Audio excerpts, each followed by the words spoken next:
Now we will create the headline numbers. So we go to cell K8 and say if the positive deviation and C in cell G8 is bigger than 0, then we will take the value on cell G8.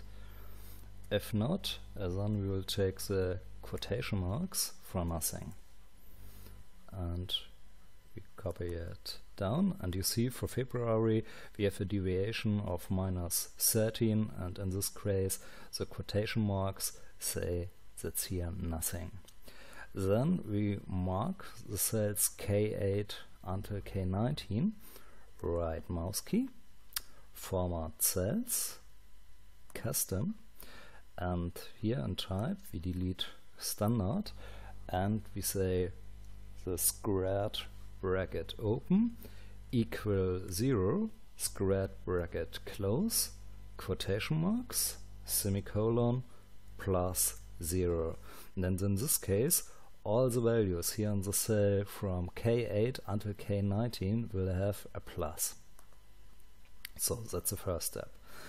Then we will mark our headline numbers in the chart.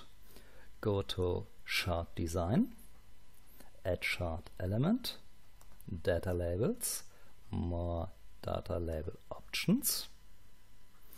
Then we mark Series Name, delete the Y value and label position above.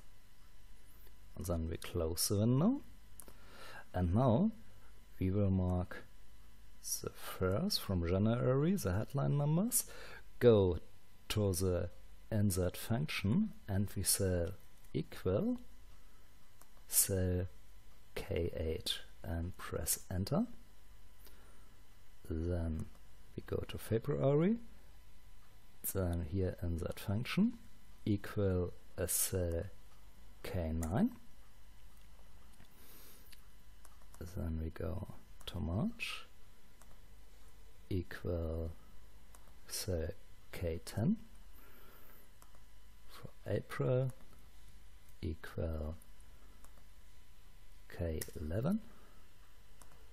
May it's equal with K12. Then for June that's cell K13. July it's K14. For August it's K15.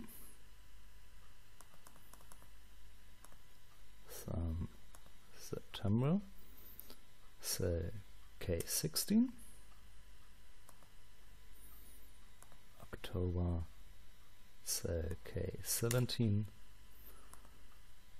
and November K18, and December it's K19. And you see only the positive value numbers are shown. Then we will mark the headline numbers in the chart, make a double click, and we go to the bucket, we go to the marker, we go to marker options, and we say none, and we close the window. And now you see the chart of the headline numbers are not shown here in this case. In the next video we will create the chart for the negative deviations.